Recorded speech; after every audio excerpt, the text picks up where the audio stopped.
Well, Prime Minister Lee Hsien Loong has made another urgent call for the country to raise productivity. He said it's the only way to sustain better wages as Singapore faces domestic constraints.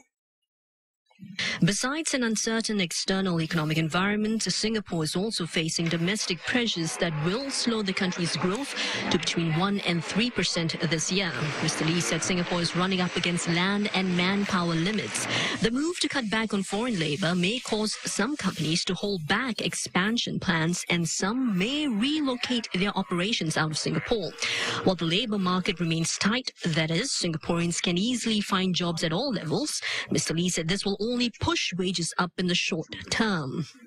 He said it would be dangerous to assume complacently that wages can continue to rise indefinitely just by squeezing on foreign workers.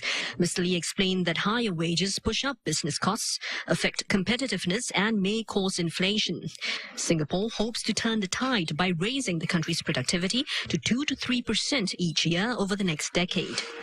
Mr. Lee pointed out that this will require the effort of everyone, workers, employers, and the government.